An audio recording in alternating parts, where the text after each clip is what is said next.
PM Modi Cyprus के दौरे पर रहे और यहां से ही पीएम आतंकवाद के खिलाफ एक बार फिर से उन्होंने हुंकार भरी। पीएम मोदी ने कहा कि मौजूदा वक्त युद्ध का नहीं बल्कि विकास का है, मगर अगर कोई भी हमारी संप्रभुता के खिलाफ हमले करेगा उसे ऑपरेशन सिंदूर की तर्ज पर बार बार जवाब दिया जाएगा। पश्चिम एशिया और यूरोप में चल रहे कॉन्फ्लिक्ट को लेकर हम दोनों ने चिंता व्यक्त की है। इनका नकारात्मक प्रभाव केवल उस क्षेत्र तक सीमित नहीं है। हम दोनों मानते हैं कि यह युद्ध का युग नहीं है। संवाद से समाधान और स्थिरता की बहाली ये मानवता की पुकार है। सीएम योगी आदित्यनाथ ने एक बार फिर से अपराधियों को कड़ी चेतावनी दी। उन्होंने कहा कि अब प्रदेश में कानून का राज है और ऐसे में अपराधी अपने किसी भी मंसूबे को अंजाम देने से पहले 100 बार सोचें, वरना अब की बार हिसाब बातों से नहीं डंडों से होगा।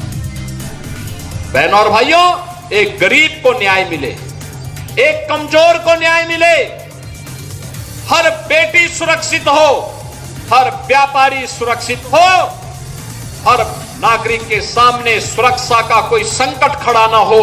एक तरफ सरकार इसको प्रभावी ढंग से लागू करने का कार्य कर रही है, तो दूसरी तरफ अगर कोई सुरक्षा में सेंध लगाने का काम करेगा, बेटी और व्यापारी की सुरक्षा में खतरा पैदा करेगा, तो कानून का डंडा उसको ऐसे चपेटे में लेगा जैसे कि उसने कभी सोचा भी नहीं होगा।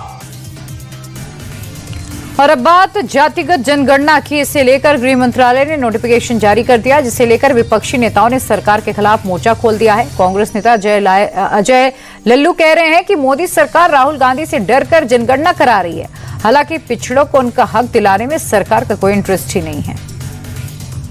जातिगत जनगणना आदरणीय राहुल गांधी जी के दबाव में इस सरकार को झुककर कराना पड़ा।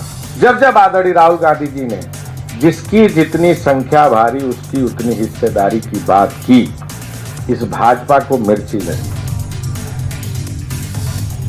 सियासत तेज है और इसीलिए बिहार के पूर्व डिप्टी सीएम तेजस्वी यादव भी इस आग में कूद पड़े। तेजस्वी यादव ने सरकार पर निशाना साधा, कहा कि मोदी सरकार सिर्फ फर्जी माहौल बनाती है।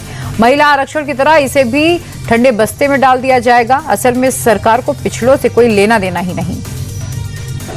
महिला आरक्षण का भी है, पास हो गया, लेकिन लागू कब होगी? बाद में होगी। ये आरक्षण खोर, आरक्षण चोर पार्टी है बीजेपी। शेड्यूल लाइन में क्यों नहीं डाल? हमने भी चिट्ठी लिखा है प्रधानमंत्री को इस विषय पे। वर्ग का भी होना चाहिए इसमें, तो इनकी मंशा तो है नहीं। अब तेजस्वी को जवाब दिया जेडीयू के प्रवक्ता राजीव रंजन ने। उन्होंने कहा कि जिस कांग्रेस के साथ तेजस्वी का अलायंस है, 7 दशक तक उसी की सरकार थी, तब कास्ट सेंसस क्यों नहीं हुआ? राजीव रंजन ने कहा कि मोदी सरकार ने ऐतिहासिक कदम उठाया है। जातिगत जनगणना के बाद पिछड़ों दलितों को उनका हक भी मोदी सरकार ही दिलाएगी। आज देश ने एक इतिहास रचा है। यशस्वी प्रधानमंत्री नरेंद्र मोदी जी के नेतृत्व में भारत सरकार ने जातिगत जनगणना की अधिसूचना निर्गत कर दी है और निसंदेह ये करारा जवाब उन राजनीतिक दलों को है जिन्हें इस देश में 6 दशक से ज्यादा सरकारें चलाने का अवसर मिला और उसका लाभ उठाने के बजाय उन्होंने बराबर जातिगत जनगणना के सवाल को ठंडे बस्ते में डाले रखा। लेकिन 2 फैसले बराबर इस देश पे याद किए जाएंगे।